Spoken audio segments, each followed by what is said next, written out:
Hello दोस्तों, good morning, नमस्कार। स्वागत है आप सभी का राजहंस डिफेंस एकेडमी बानसूर के यूट्यूब चैनल पर। प्यारे विद्यार्थियों, आज हमारा टॉपिक रहेगा जीवाणु। जीवाणु को आंग्ल भाषा में कहते हैं हम बैक्टीरिया। बैक्टीरिया देखो, अंग्रेजी की भाषा में हमने इसको बैक्टीरिया कहा। जीवाणु क्या होते हैं? जीवाणुओं के द्वारा संक्रमित होने वाले रोगों को हम क्या कहते हैं? इसकी खोज किसने की? नामकरण किसने दिया?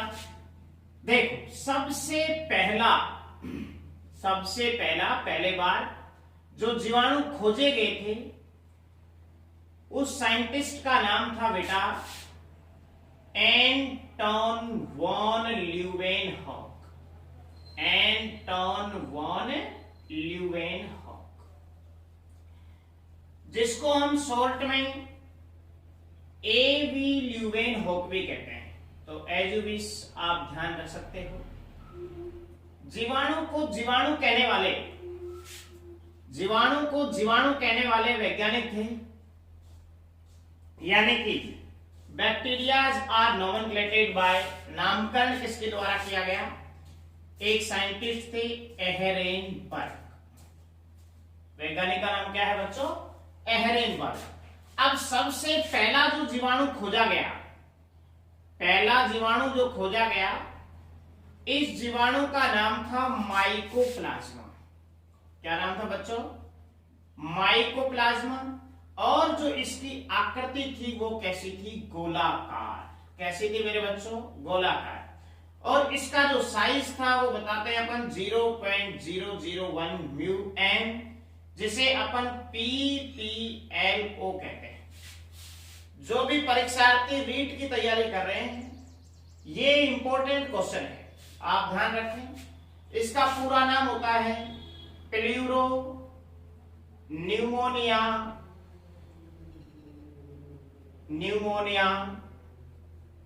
लाइक ऑर्गेनिज्म या समजीव।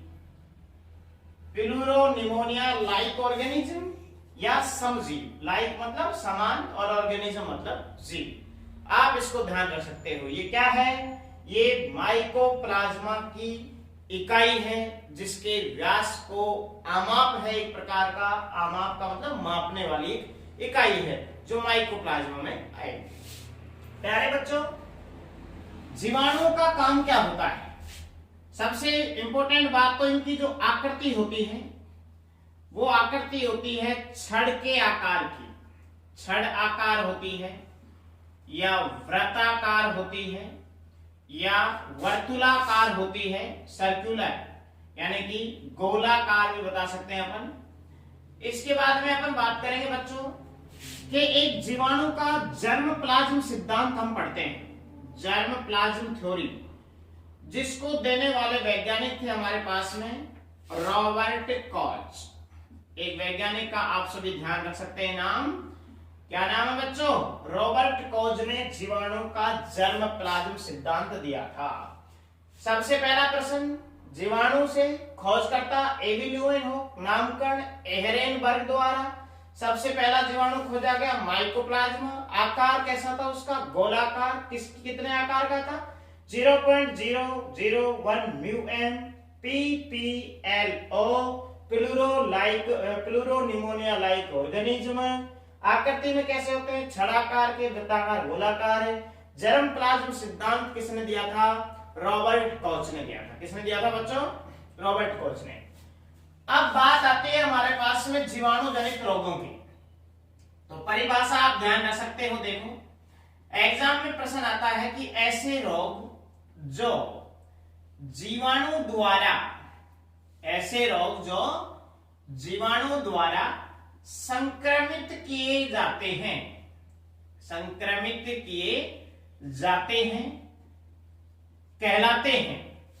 कहलाते हैं। तो आपको ऑप्शन में दे देगा 4: विषाणु, जीवाणु, कवक, प्रोटोजोआ। तो आपका सही आंसर क्या रहने वाला है? जीवाणु सही रहने वाला है। अब इसके बाद में अपन बात करेंगे, देखो एक इंपॉर्टेंट प्रश्न टू प्रश्न बात कर रहे हैं अपन, क्वेश्चन टू क्वेश्चन। हमारी जो पशुओं की चमड़ी होती है देखो पशुओं की चमड़ी से जो बाल हटाए जाते हैं, बाल हटाने का कार्य ये भी किसके द्वारा होता है? जीवाणु द्वारा होता है। यानी कि वसा को कम करना या वसा हटाना भी किसके द्वारा होता है? चमड़े उद्योग में। कहां पे होता है? चमड़े उद्योग में बाल हटाए जाते हैं। तो इस प्रक्रिया को नाम देते हैं बच्चों टेनिंग। देखो कई किताबें इसको टेनिंग भी कहती हैं, तो आपको जैसा भी उचित लगे आप सभी ध्यान रख सकते हैं, कोई दिक्कत वाली बात नहीं। अब इसके बाद में अपन चर्चा करेंगे वायुमंडल और हमारे वायुमंडल में भी। देखो वायुमंडल में भी और हमारी मृदा में भी नाइट्रोजन स्थिरीकरण होता है। क्या स्थिरीकरण होता है बच्चों? N2 का स्थिरीकरण होता है। देखो N2 स्थिरीकरण होता है हमारा वायुमंडल में भी और हमारी मृदा में भी। तो वायुमंडल में तो नाइट्रोजन का जो स्थिरीकरण करते हैं, देखो ध्यान से देखना दोबारा, कि वे जीवाणु जो नाइट्रोजन का स्थिरीकरण करते हैं उनको नाइट्रोजन स्थिरीकारक, उनको अपन क्या कहते हैं? स्थिरीकारक कहते हैं। यानी कि जिनके द्वारा स्थिरीकरण प्रक्रिया की जाती है उनको अपन कहते हैं स्थिरीकारक। इसके बाद में स्थिरीकारक जो जीवाणु होते हैं वो वायुमंडल में तो होते हैं मेरे बच्चों नॉस्टॉक।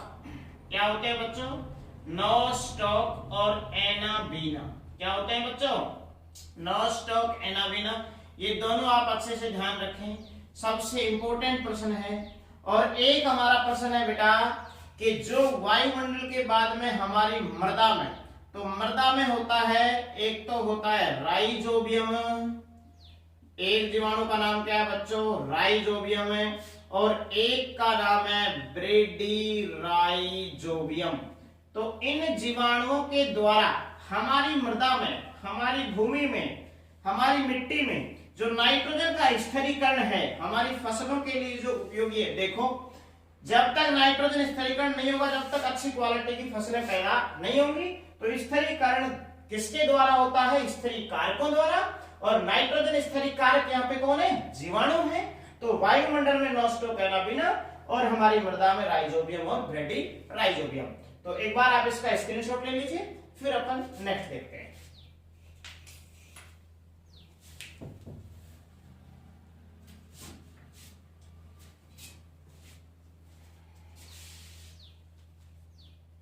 ये ध्यान से सीखने का प्रश्न है कि ऐसे रोग जो जीवाणुओं द्वारा संक्रमित किए जाते हैं, जीवाणुओं द्वारा फैलते हैं, क्या कहलाते हैं? देखो ऐसे रोग जो जीवाणु द्वारा संक्रमित होते हैं जीवाणु जनित रोग कहलाते हैं। सबसे पहली बात परिभाषा, which disease are caused by bacteria called bacterial disease. ऐसे रोग जो जीवाणुओं द्वारा संक्रमित किए जाते हैं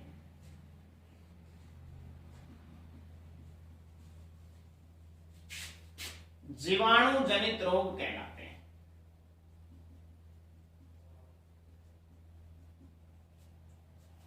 जीवाणु जनित रोग कहलाते हैं बच्चों। अब इसको याद करने का छोटा सा तरीका आपको ध्यान रखना है, एग्जाम में आएगा आपको छांटने का प्रश्न कि बताइए निम्न में से जीवाणु जनित रोग है या नहीं है। तो नहीं है वाले में तो 3 तो होंगे जीवाणु जनित, आप छांट लेंगे आसानी से। आपको पता होना चाहिए कि कौन कौन सी बीमारियां किससे संक्रमित होती हैं। तो आप एक तरीका ध्यान रखना, डीसी बना है टिंकू, पटाखा चलाए जीटी। ये छोटा सा तरीका ध्यान रखना। अब इसमें देखते हैं अपन, डी से बनेगा डिप्थेरिया, सी से बनेगा बच्चों सिफिलिस, बै से बनेगा बेटा, देखो बै से कुछ नहीं बनने वाला यहाँ पे, केवल बै के नीचे मैंने क्रॉस सिंबल मारा है, इसका मतलब ये साइलेंट रहेगा। ना से बनेगा न्यूमोनिया, है से बनेगा हैजा, टी से बनेगा टेटेनस, कू से बनेगा कुष्ठ रोग और पै से बनेगा प्लेग, टा से बनेगा टाइफाइड, का से बनेगा काली खांसी, और चलाए के नीचे भी क्रॉस मार्क मार दिया, इसका मतलब ये भी क्या है, साइलेंट, इसका कोई मतलब नहीं।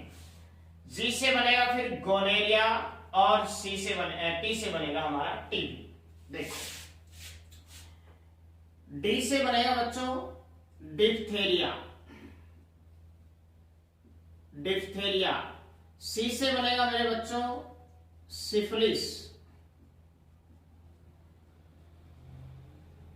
ना से बनेगा बच्चों न्यूमोनिया,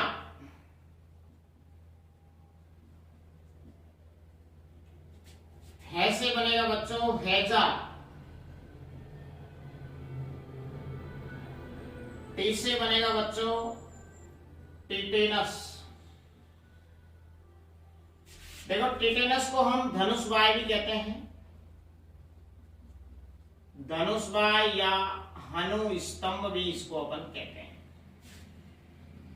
कु से बनेगा बच्चों कुष्ठ रोग, कुष्ठ रोग या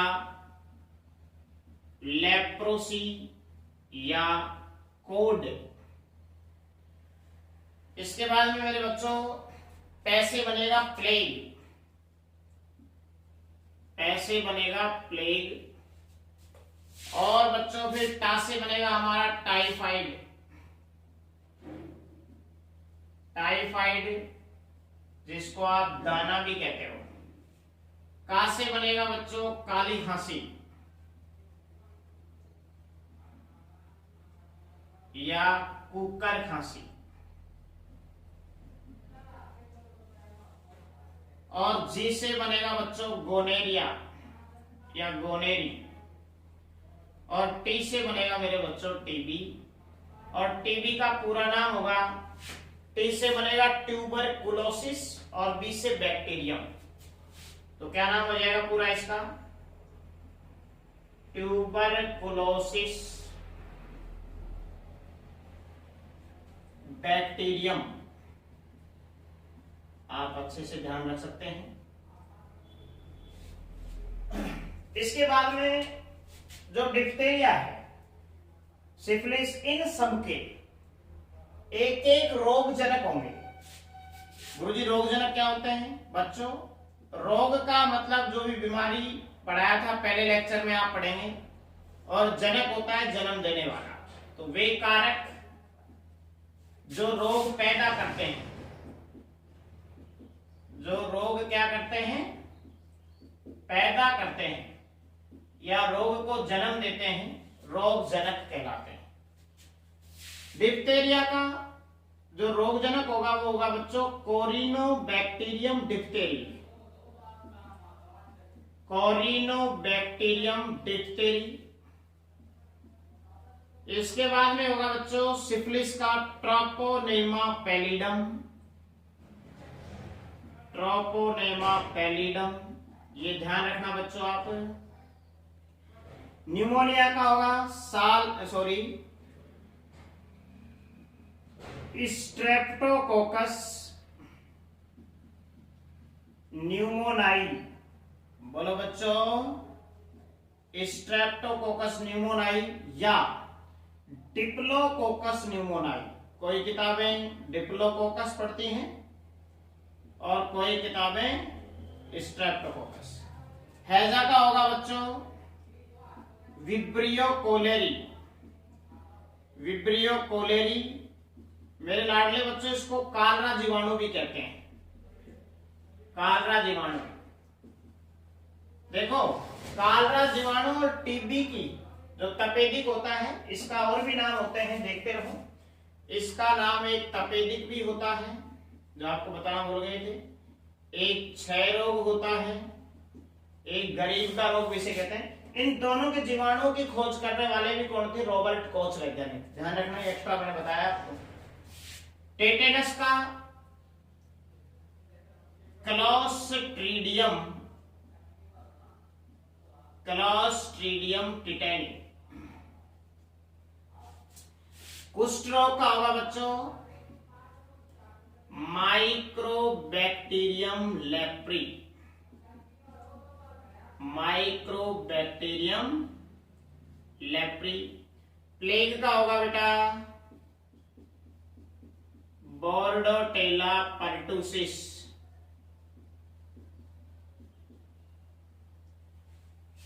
और टाइफाइड का होगा मेरे बच्चों, आप जानते हो, साल्मोनेला टाइफी। अक्सर राजस्थान के एग्जामों में आता है टाइफाइड सबसे ज्यादा, ध्यान रखना भाई, क्योंकि राजस्थान में ज्यादा होता है। आंतर इसकी प्रभावित अंग होता है, ये बताऊंगा आपको सभी एक साथ। काली खांसी का होता है बच्चों पोस्चुरेला पेस्टिस, पेस्टिस। और इसका होता है बच्चों नाइसेरी गोनेरियाई। और टीबी का होता है बच्चों माइक्रोबैक्टीरियम ट्यूबरकुलोसिस, माइक्रोबैक्टीरियम ट्यूबरकुलोसिस। ये होते हैं बच्चों रोगजनक। देखो दोबारा से,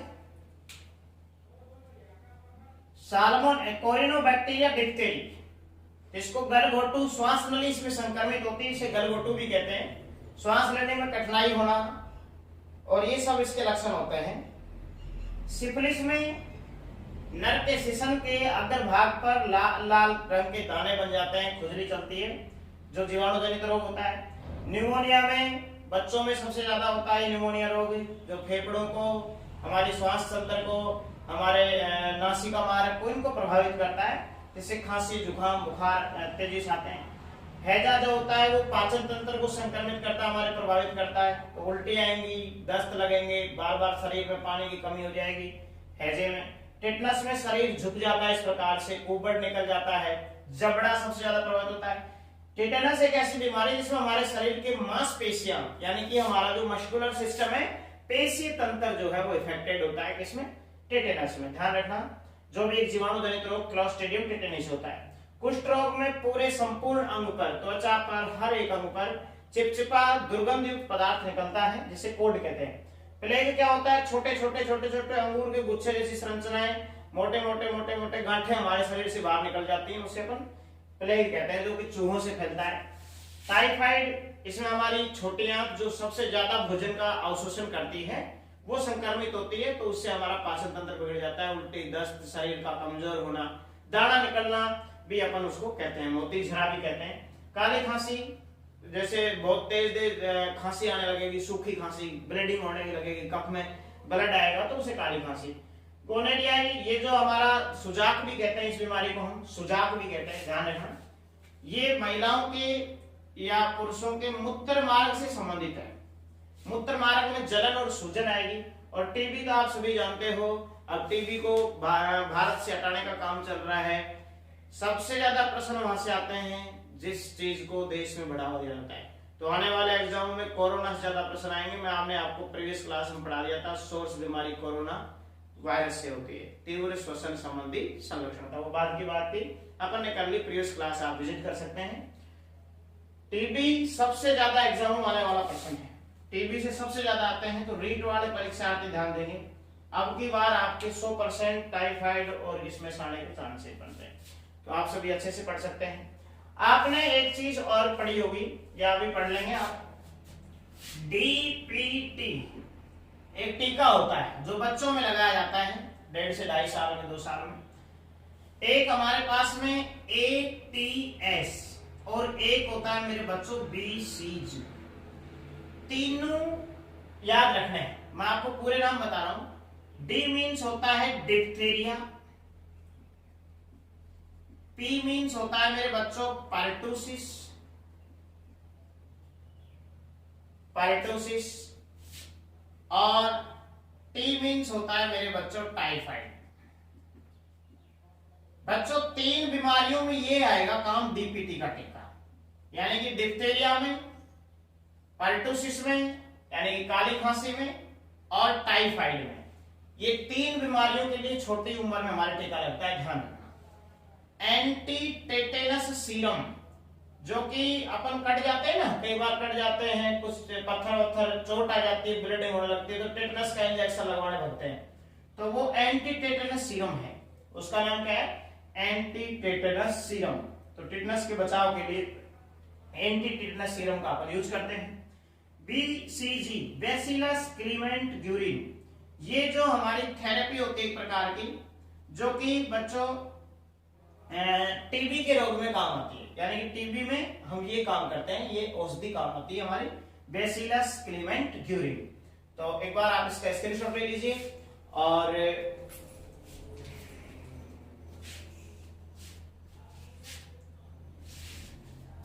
तो बच्चों बने रहिए हमारे साथ। कैसी लगी क्लास कमेंट करके अवश्य बताइएगा। रेगुलर रहिएगा हमारे साथ में। और प्रीवियस क्लास यदि आपने नहीं पढ़ी है तो आप भाग फर्स्ट और सेकंड जो मानव स्वास्थ्य रोग का है वो आप विजिट कर सकते हैं। Thank you so much. Thanks for watching.